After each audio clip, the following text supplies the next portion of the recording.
The sound of sirens pierced the quiet of my early morning coffee, sharp and urgent, pulling me from the fog of sleep. I stepped out onto my porch and saw it, boxes strewn across the sidewalk, a single, battered moving truck parked crookedly outside my neighbor's home. I knew immediately what had happened. The eviction notice taped to her front door had come, and just like that, everything she'd worked for seemed to evaporate into the cold, indifferent air. I felt a knot in my chest, a mixture of fear, helplessness, and an unspoken urge to act. I didn't know her well, really. We exchanged polite nods, occasional hellos over the fence, but I'd never truly seen her life. And yet, something about her vulnerability that morning reached into me in a way I couldn't ignore. If you believe in kindness, in second chances, and in the quiet power of human connection, pause for a moment now, hit that like button, comment, share this story, and subscribe to our channel, The Kindness Chronicles. I found myself standing there, watching as she loaded the last of her boxes, hands trembling, eyes red from crying, yet holding on to the fragile hope that maybe someone, anyone, would care. And in that instant, I made a decision that would change both of our lives forever. Move in, I whispered to myself, the words almost absurd in their simplicity. I wasn't sure if it was courage, recklessness, or sheer desperation to help that compelled me, but within an hour, I was helping her carry a few essentials into my modest apartment. The look of gratitude on her face was raw, overwhelming, almost too heavy to bear. The first few days were quiet and awkward. My small apartment, once a sanctuary of solitude, suddenly felt crowded and alive in ways I hadn't expected. She moved slowly, carefully, as if stepping into my life was an intrusion rather than a lifeline. But it was impossible not to notice the traces of her old life everywhere, the faded photographs of her childhood, the tattered notebook filled with sketches and dreams, the small collection of books that smelled faintly of rain and nostalgia. I realized that the eviction hadn't just stripped her of a home, it had stripped her of safety, of comfort, of dignity. And suddenly, I felt my own home differently. It wasn't just mine anymore. It was a place of healing, a place of second chances, a fragile bubble where we both might learn to breathe again. As the days turned into weeks, I began to see the depth of her struggle.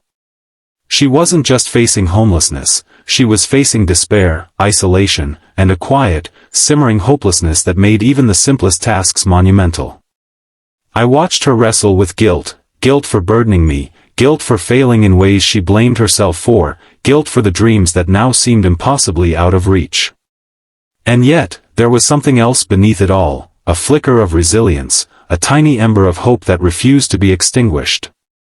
My role became more than providing a roof, it became about nurturing that ember, tending it with small acts of encouragement, a warm meal when she hadn't eaten, a cup of tea after a long day, a gentle reminder that her worth was not measured by circumstances.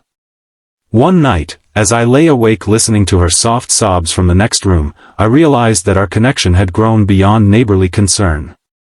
We were two broken pieces, quietly stitching ourselves together with laughter, tears, and the kind of trust that forms only in shared vulnerability. It was in the mundane moments, the way she would hum while washing dishes, the careful way she arranged books on my crowded shelves, the silent smiles we shared over cups of coffee, that I truly understood the power of human compassion. Then, something unexpected happened. One afternoon, she invited me to sit with her while she unpacked a box labeled Memories. I hesitated but complied, and as we opened it, I saw the story of her life unfold in fragments, old letters from her parents, photographs from a long-forgotten childhood, a diary filled with hopes she had never dared to share with anyone. And then, tucked at the bottom, I found a small, hand-painted canvas.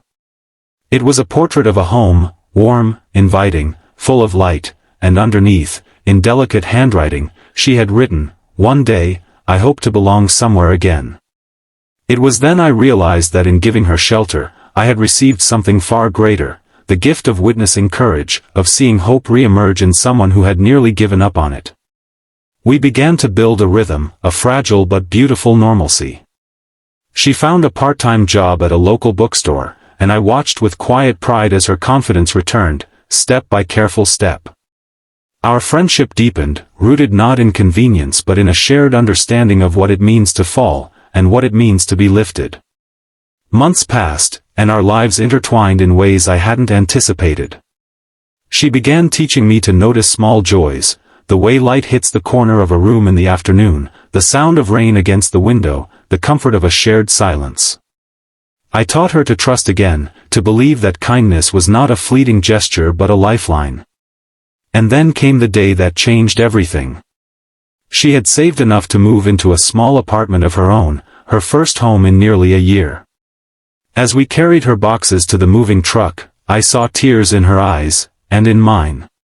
Not just tears of sorrow or relief, but tears that reflected something deeper, the power of human connection, the resilience of the heart, and the magic that occurs when one person chooses to care, truly and without hesitation. Before she left, she handed me a small envelope. Inside was a note, trembling with emotion. "You didn't just give me a place to stay. You reminded me that I belong. You saved me in ways words cannot capture." I felt my own heart swell with a mixture of sadness and gratitude. We hugged, not out of formality, but out of recognition that our lives had been forever changed by a simple act of kindness. And as I stood alone in the now quiet apartment, I realized something profound. We often underestimate the ripple effects of compassion. One small act, letting someone in when the world had pushed them out, can ignite change, hope, and transformation in ways we never imagine.